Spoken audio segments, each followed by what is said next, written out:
everybody, welcome back to my channel. Today we're going to be talking about how to not go into student debt or how to avoid student debt. We have a student debt crisis in the United States. If you haven't heard, it's pretty bad, and there's hundreds of thousands of billions of dollars in student debt. And my husband and I, neither of us went into student debt. I mean, we used really practical tips. We really, I don't know what the word is. Oh gosh, tacos comes to mind when I think about this word. Scrappy. We were both really scrappy when it came to paying for college.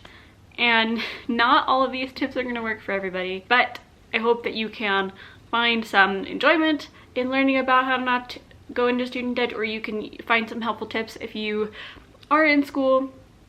Both my husband and I have master's degrees. He has a master's in data analytics, and I have a master's of business administration, or an MBA. So let's talk about how to kind of just not go to student debt, because it can really screw you over. First, practical thing. Start with your goal in mind. If you don't know what you want to do, then go work for a while and try and figure out what you want to do. I know everyone says to go off to college first. That's not practical. It really is not. It's just not. It's not practical. I went into college thinking that I wanted to be a mental health counselor, and I'm talking to you on YouTube about personal finance right now. Like, there was a huge disconnect on what I started out thinking I was doing, and then eventually what I got my degree in, and then what I did for work, and now what I'm doing for work. So highly suggest starting out working kind of liking, do I like to sit down all day, or do I like to work with my hands? Do I like to help people? Do I like to work with software? All these different things are what you want to figure out first before going to college. And then you can decide what kind of path you want to go down, if you actually need a 4-year degree, or if you could go to a trade school, or if you could go to if you could work your way up. And we'll get into that later in the video, depending on what type of industry you're wanting to go into.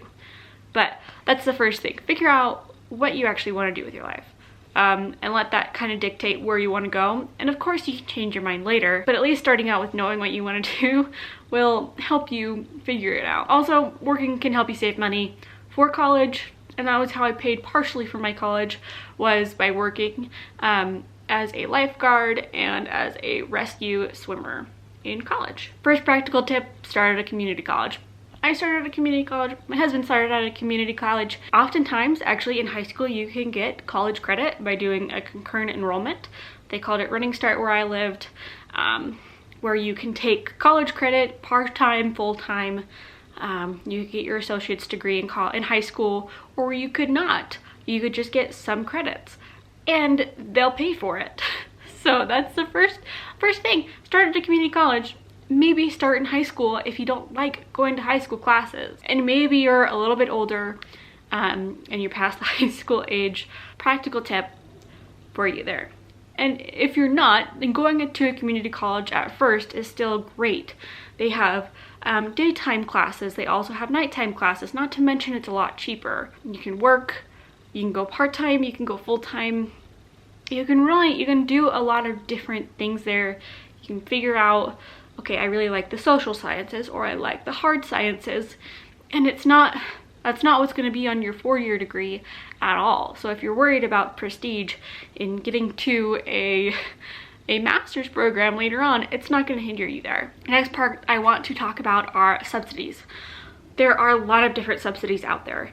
And I don't find a lot of people here that talk about student debt talking about the different subsidies that you can find for college. Number one that's not really talked about a lot are religious subsidies.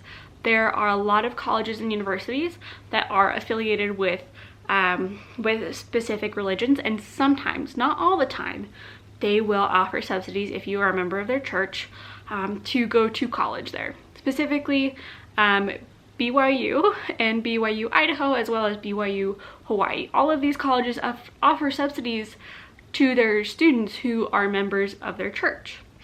That's what my husband did for his bachelor's degree, what lots of my friends have also done for their bachelor's and master's degrees. and other types of degrees. That's the first type of subsidy. I'm not sure what other types of colleges there are out there. I know private Christian colleges can be really expensive, but see if they do offer some type of subsidy. Second type are marginalized group subsidies. So oftentimes if you are of a specific heritage, so specifically a Native American heritage, you can find a lot of different subsidies if you are part of a tribe. Or you could go to a tribal college that offers a cheaper tuition that is substantially less than what it would be if you went to a private or if you went to even a public state university. Growing up, I had lots of Native American friends, and there was a tribal college and they were able to do a lot of their generals, as well as get different scholarships for being a part of the tribe. Number 3 of subsidies are ROTC subsidies. So if you commit to being in the military for, I think it's 5 years after college, then the government will pay for your college. You also have to be a part of the program through college, and go to training and all these different things and be in uniform certain days. I'm not sure honestly what types of things you have to do within the ROTC to get the college subsidies, but if you know, drop down below. It'd be really helpful if you could add those in the comments. But I've had lots of friends be able to pay for college this way, and then they also have a job after college, which is really awesome. And number 4, the final subsidy I want to talk about is major-based subsidies.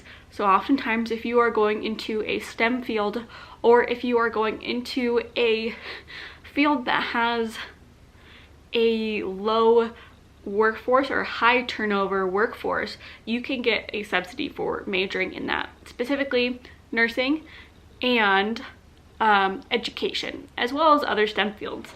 But a lot of times either the government or different colleges will offer subsidies based upon your major. So check those out with your desired college. What the heck was that?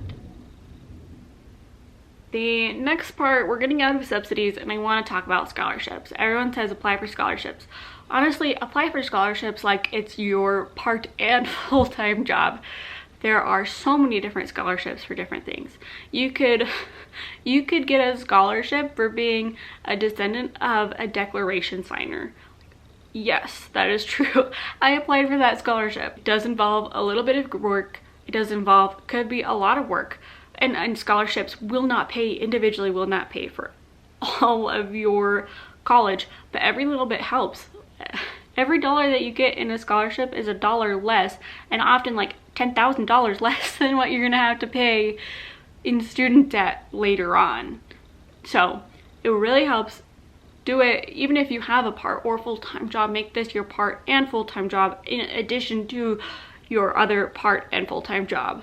It'll really help you out in the long term. It'll help you buy a house and be financially prepared in the long run. I'll link down below scholarships.com, which is a scholarship database.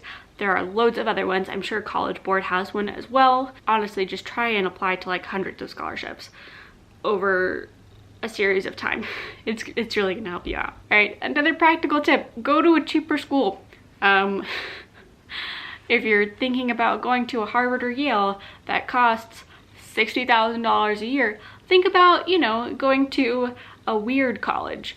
Not a weird college, but like, I think of Eastern Washington University. I think their tuition is like $7,000 a year, and I'm sure there are other states that have this, or they cost substantially less in tuition, and they offer lots of scholarships for even going there, and it's gonna help you out. I know you want to go to this big name university, but it's not gonna be great unless you're going there for networking anyways. I'm sorry.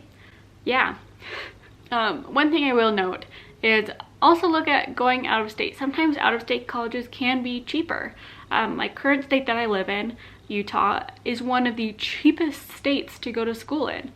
A lot of colleges here cost like less than $10,000 a year, even for out of state tuition.